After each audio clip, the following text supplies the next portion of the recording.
And filling in the seat that has been empty for a little bit, we are happy to welcome back our Meghan McCain.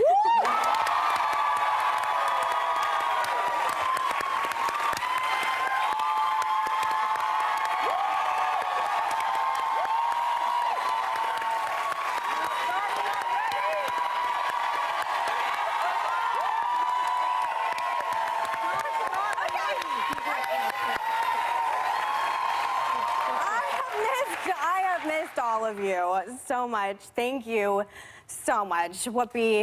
I missed all of you ladies so much. I have a lot of things to say, and this is probably the only time I'm going to get a segment to myself to say it, so I'm going to go. First, I just want to thank ABC and The View for giving me this time, and I really want to thank all of America for being so kind to my family.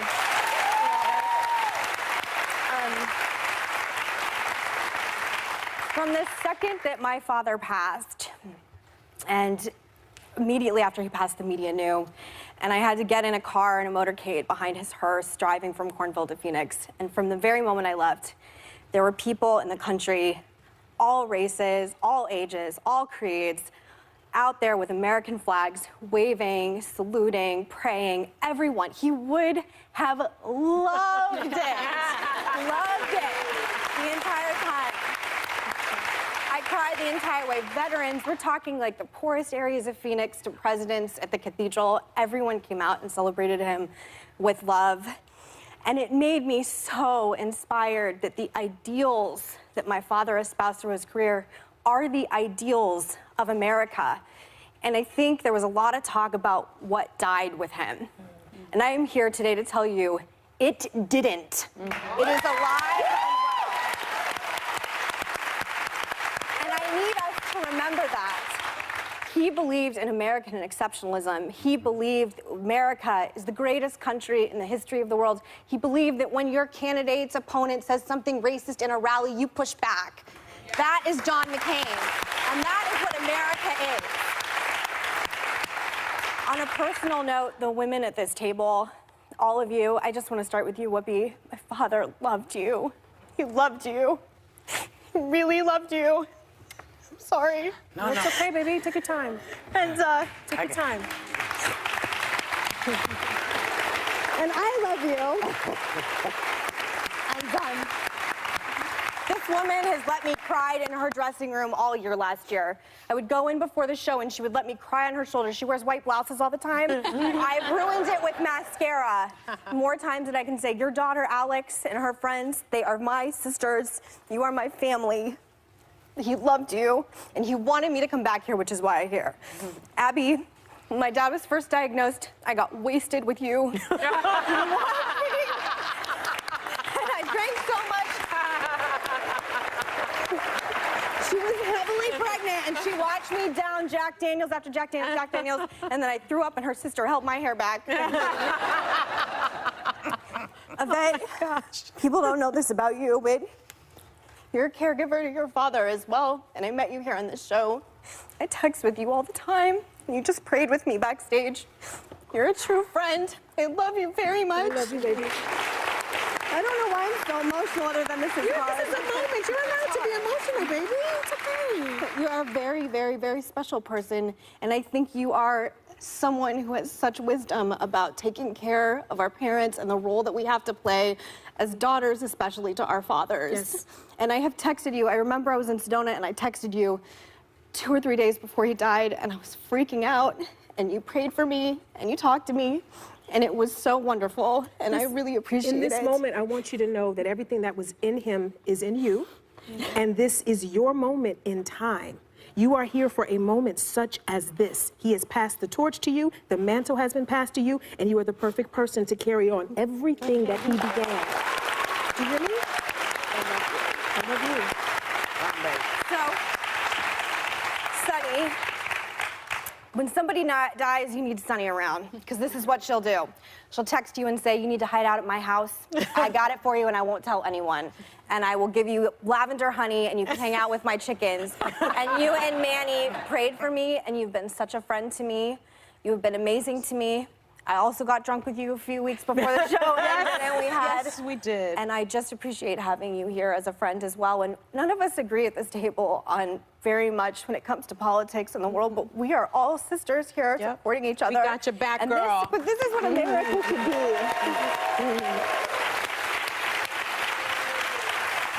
I just want us, my father's final farewell address, he said, we're Americans and we never surrender.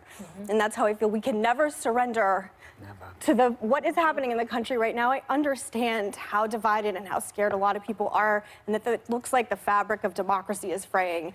We do not surrender. I'm not surrendering. You don't do it either, so you have to join me in not surrendering, okay?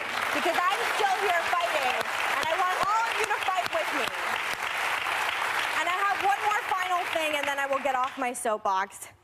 God is real. I wouldn't be here without my faith, but I also wouldn't be here without Joe Biden and Joe Lieberman. Those two men have carried me through this experience.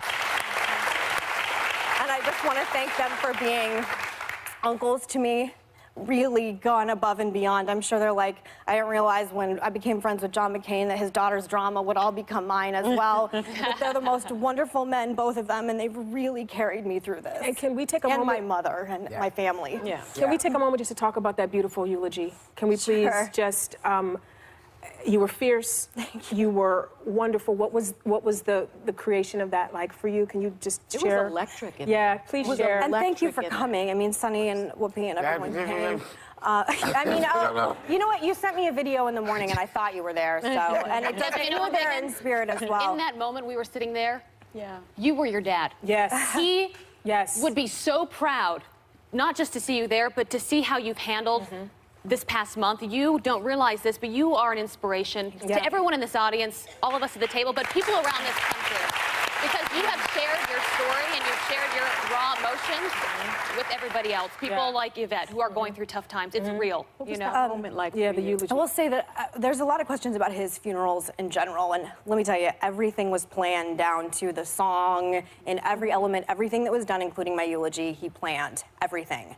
So let that be known to everyone. I was so honored that he picked me as his daughter. I was the only woman to do it, the only woman to eulogize him. I think he did that on purpose too. I never really understood when I was growing up why he made me so tough, because as you know, almost to my detriment, I am so tough, I'm so strong, all the things I said, and I realized he made me this tough so I would survive this. And because maybe he knew that there would be a time that he wouldn't be here and someone needs to extend it, and my brothers and my sister will as well. But I will say that we're living in a time, some fathers raise their daughters to be seen and not heard. They raise their daughters not to speak out. Raise strong women. Really, it is the only thing that is keeping me right now is how tough he made me, and he did that.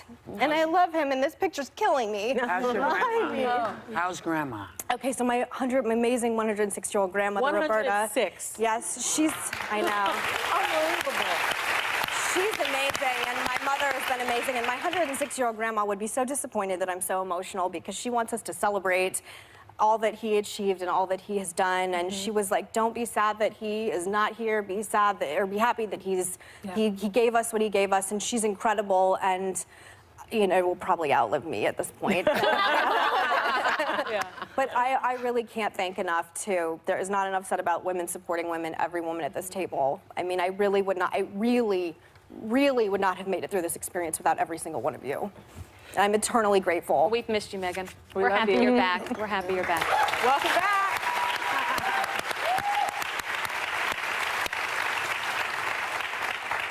Oh, and Joy, of course. My gosh, she's not here. And Joy has been, people don't know, Joy's been incredible We as traveled well. together to the services, and she traveled about 14 hours that day, and she's 75 years old. And, I don't think she'd appreciate that.